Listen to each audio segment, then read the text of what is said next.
wondering how people receive you when they're in your energy field, I'm going to share some insights that came through from a client session in case it supports you on your journey as well. And she gave me permission to share. So you're going to save this video so you can come back to it in the future. And I'm going to be speaking this over you as though it is your own reading, so it goes in your subconscious at a more expansive level.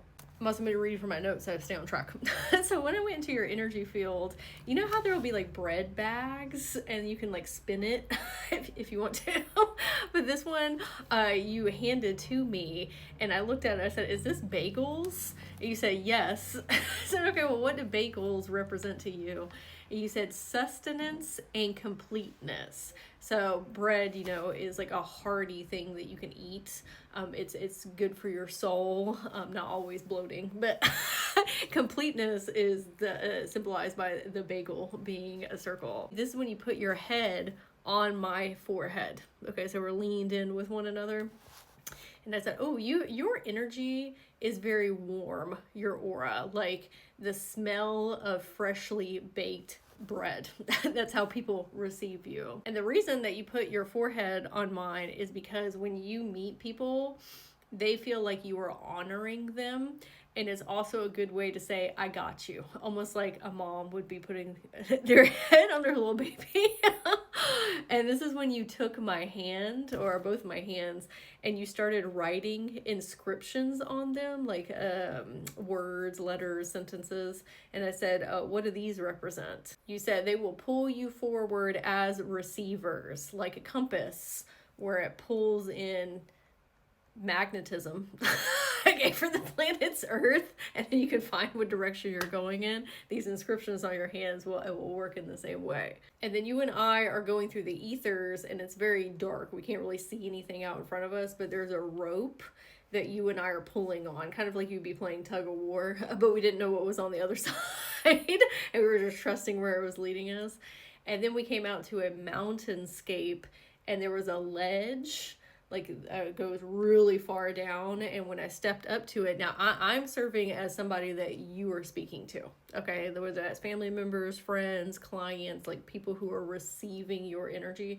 So I walk up to I go up to the mountain ledge, and I'm like, oh, you know, you like flap your arms and you're trying not to fall. I'm looking over, I said, I'm scared. And you looked at me and said, well, let's get you equipped. And you put this backpack on, like almost like a military equipment backpack, or like an adventure, like I was going on a quest and I had all these different like doodads that were gonna help me. I was like packed down with equipment. As I'm getting ready and looking like I don't have a parachute. Okay, even if I have this backpack, how am I supposed to get down? And the ledge is representative of a quantum jump. And the person that you're speaking to, this is one of your spiritual gifts, feeling like they're not quite ready to make that leap. And you looked at me and said, well, you don't have to jump. How about we climb down instead? And we looked over and we could see this path of like rocks, or like a rock pathway that would like lead us down instead of having to jump. So the person you're speaking to looked at you and said, but what if I don't jump? And started getting really nervous. And you looked at them and said, who are you trying to impress? And the person looked around and it was just them and you.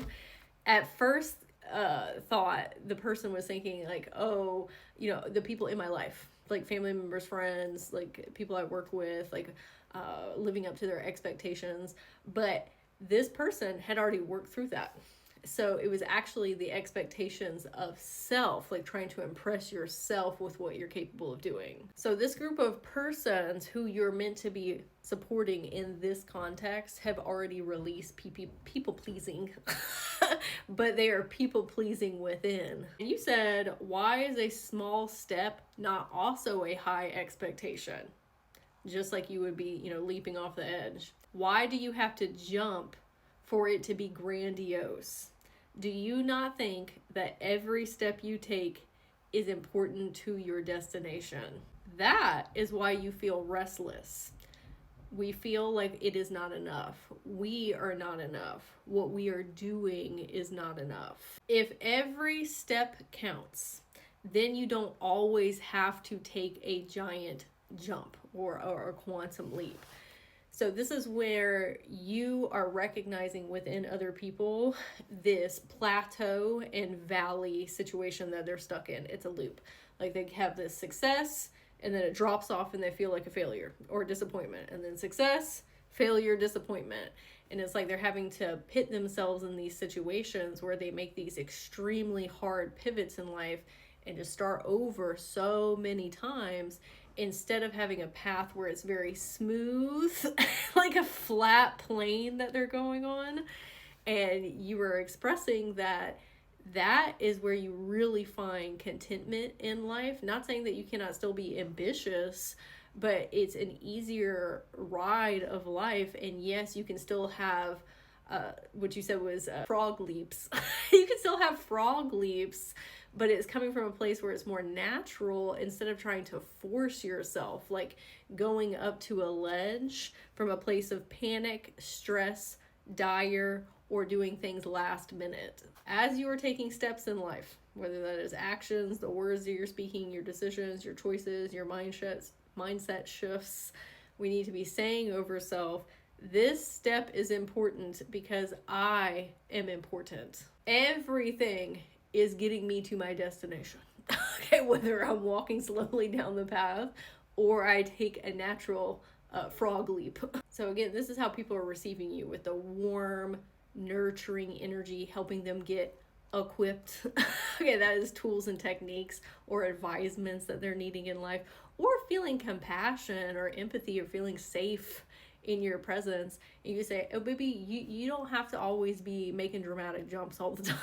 Okay, what we need to do is repivot to how you are a success all the time, no matter what it is the journey is looking like. Okay? If it's a small step, if it's a leap, we are successful all the way through, and that is what is going to create this plane of ease for us to walk on. I would love to hear in the comments if any of the symbolism really stuck out to you. The bread bag or the bagels, writing on their hands, the pulling of the rope into the unknown, or standing at the ledge and helping people get equipped. If you really enjoy channeling messages like these, I do have a 21-day challenge coming up. I'm so excited. It's called Say Yes to Magic. You can register for it in my bio, and it's going to help us reawaken the enchantment in everyday life. And as always, I'm wishing you and your inner children an absolutely magical day.